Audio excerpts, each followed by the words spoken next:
The airport taxi screeched to a halt outside their suburban home, the engine's growl mirroring the storm brewing in Mark's chest. He'd been gone 3 months. Endless boardrooms in Tokyo, soul-crushing jet lag, all for the promotion that would finally secure their future. The front door was ajar, a sliver of warm light spilling out like an invitation he hadn't expected. He pushed it open, suitcase thudding against the hardwood, calling out, "Lena? I'm home early, surprise." Silence. Then, from the kitchen, a clatter of dishes, followed by her hurried footsteps. Lena appeared in the doorway, her face pale as fresh snow, one hand instinctively cradling her swollen belly. 8 months, he'd guess. Round and undeniable, a secret she'd carried while he wired money from halfway around the world. Her eyes widened, lips parting in a gasp that twisted into a forced smile. "Mark, you're back. I didn't hear you." He dropped the suitcase, the zipper bursting open like his heart. "What the hell is that?" His voice cracked, raw and thunderous, pointing at the curve beneath her loose sweater. She backed away, hands fluttering like trapped birds. It's yours, Mark. From before you left. We just didn't know yet." "Liar." The word exploded from him, venomous, as memories flooded back. Her late nights at the office, the dodged calls, the way she'd stopped touching him in their goodbye bed. He stormed forward, grabbing her wrist, feeling the pulse race beneath her skin. 3 months, Lena. 3 months of nothing but your voice on the phone, sweet and steady. Whose child is this? Tell me, or God help me, I'll find out myself." Tears streamed down her face, but she yanked free, whispering a name that shattered him. "It doesn't matter. It's over." In that moment, as she fled upstairs, locking the bedroom door, Mark felt the world fracture. Betrayal's blade twisting deep, humiliation burning hotter than any fire. He punched the wall, knuckles splitting, blood smearing the paint like war paint for the vengeance to come. Mark slumped against the kitchen counter that night, the house echoing with Lena's muffled sobs from above. The fridge hummed mockingly, stocked with the organic kale smoothies she'd sworn by during his absence, smoothies for a body that had betrayed him.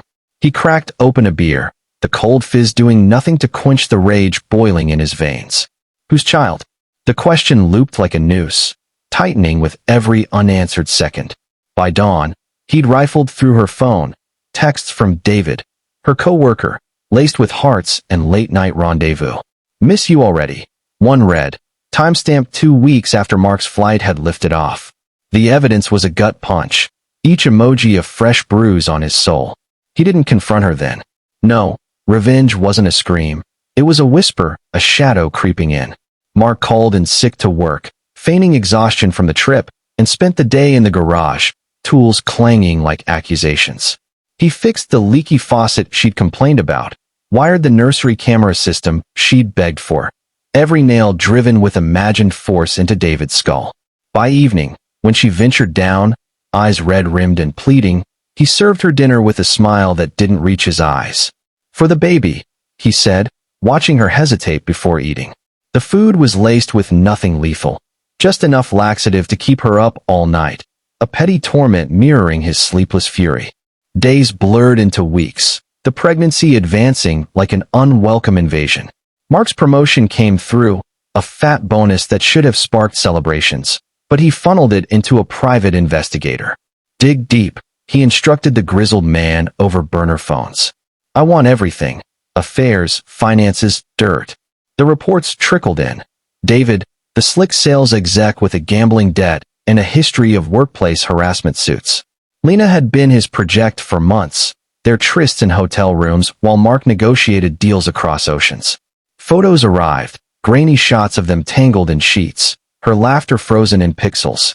Each image was a splinter under Mark's skin, festering, driving him to the gym at midnight, pounding the heavy bag until his fists bled anew. The burden gnawed at him relentlessly. Sleep evaded him, replaced by visions of confrontation, dragging David into an alley, fists flying until the man's pretty face was pulp. But Mark held back, channeling the venom into calculated strikes. He anonymously tipped off David's boss about the gambling, framed as concern from a colleague. The fallout was swift, suspension, whispers in the office turning to outright scorn. Mark watched from afar, hacking Lena's email, a skill picked up from online forums in his darkest hours, to forward the HR complaints to her inbox, signed with David's name. See what your lover's really like, the subject line taunted. She confronted him one night, phone in hand, voice trembling. Mark, this has to stop. The baby's coming soon. We can fix us.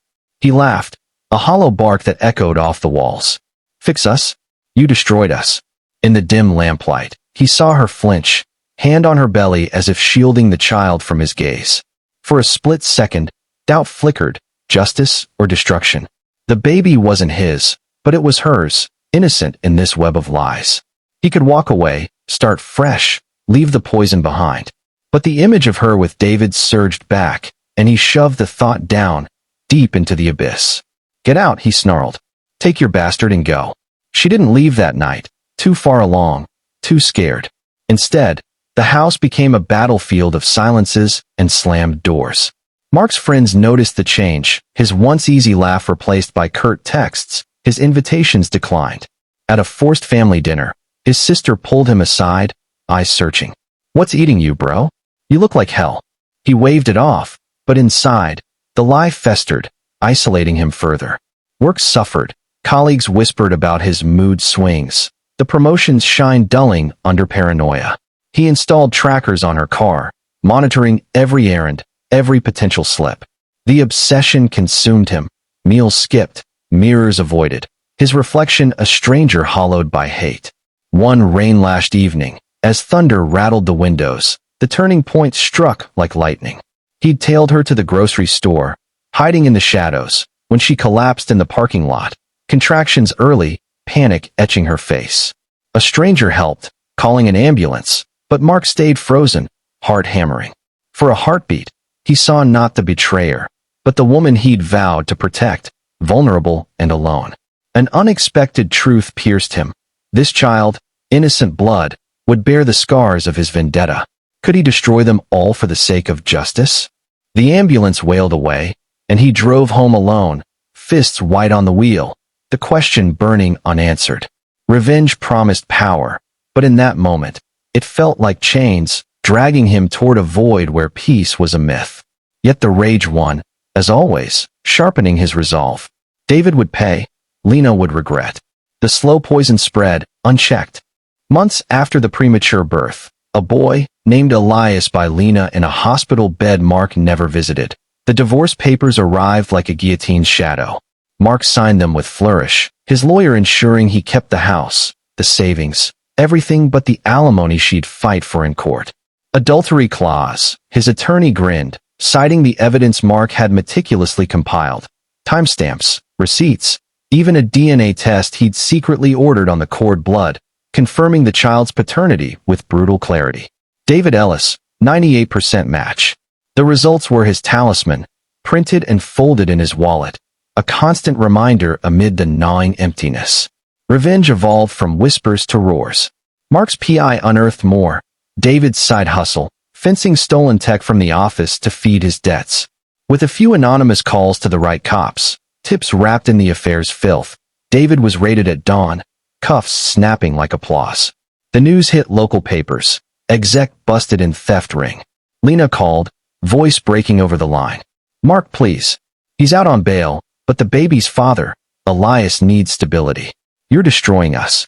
He hung up, but her words lingered, a thorn in the armor of his fury. Nights blurred into bourbon-fueled marathons, staring at baby photos she'd posted online. Elias's tiny fists, David's eyes staring back. The injustice clawed deeper. Why should they rebuild while he crumbled? The burden warped him entirely. Promotions lost to distraction. He quit the firm, starting a consulting gig that let him vanish into shadows. Friends drifted. His best mate, Tom, confronted him at a bar one night, slurring truths over whiskey. You're a ghost, man. This hate's killing you faster than it's hurting them. Mark shoved him, glass shattering, the fight spilling into the street. Bruised and bloodied, he drove home alone, the isolation a self-forged cage. Lena's family turned on him, her mother sending venomous letters. Monster. That child deserves better than your poison. He burned them in the backyard fire pit, flames dancing like the destruction he craved, but ashes left only soot on his hands and his heart. Intense scenes tore at him, rifts between justice's cold logic and destruction's wild hunger. One afternoon, tailing David to a dingy motel, another affair, irony's cruel joke, Mark cornered him in the lot, rain sluicing down like tears he couldn't shed. "You took everything," he growled, pressing a tire iron to the man's throat. David's eyes bulged, please tumbling out. "It was a mistake, man. Lena, she came to me. I love her." The lie ignited Mark. He swung, cracking ribs, blood mixing with puddles. But as David gasped, coughing crimson, a child's cry echoed from the open motel door. A fling's kid, innocent witness. Mark froze, iron slipping from numb fingers. Destruction here meant orphans, cycles unbroken. Justice? Or just another monster in the mirror? He walked away, leaving David wheezing, the almost kill a hollow victory that haunted his dreams. The pursuit rippled outward, scarring all it touched. Lena spiraled, lost her job amid the scandal's fallout, scraping by on temp work, Elias's cries a nightly dirge through thin apartment walls. Mark watched via hacked feeds, her exhaustion a grim satisfaction laced with unexpected rot. His sister cut ties after he lashed out at a holiday gathering, accusing her of taking her side. "You're not my brother anymore," she spat, door slamming like finality. Alone in the echoing house, Mark paced, the walls closing in, revenge's weight a millstone grinding his spirit to dust. It drove every decision, sabotaging David's bail hearing with forged docs, leaking affair details to his family until they disowned him. Power surged with each blow, but so did the void, meals tasteless, laughter a foreign echo. The turning point crashed in like a tidal wave, an unwanted truth amid the storm. Burglarizing David's storage unit for final leverage, ledgers proving embezzlement. Mark found a box of Lena's letters, unsent, scrawled in her hand. "I was lost, David. Mark was always there, but I was weak. Forgive me for the child's sake." Weakness, not malice. Regret, not triumph. For a shattering instant, he saw the web's fragility, her choices born of loneliness, his amplified by absence. Could revenge mend the fracture, or widen it to swallow him whole? The question clawed, but he torched the letters anyway, flames devouring the doubt, fueling the endgame. The climax erupted on a frostbitten night, 6 months post-divorce. Mark lured David to the old warehouse by the docks, bade a fake restitution offer, wired through proxies. The man arrived shivering, eyes darting like prey. "What do you want, Harlan?" "More blood." Mark stepped from shadows, voice ice. "Everything you stole." Fists flew in the dim glow of sodium lights, David's desperation clashing with Mark's honed rage. Punches landed like thunder, bones cracking, blood slicking the concrete.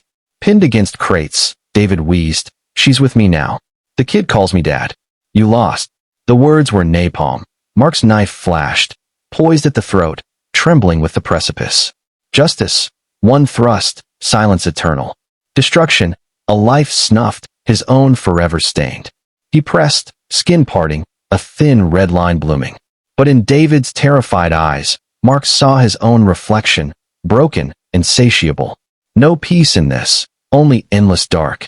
He withdrew, knife clattering away. "Live with it," he rasped, kicking the man down. Every breath a debt. David crawled away, broken but breathing, as sirens wailed distant, tips to cops already placed, embezzlement charges sealing his fate. In the aftermath, Mark vanished. New city, new name, the house sold to ghosts. Revenge claimed its throne, but the crown was thorns. Isolation absolute, trust a corpse.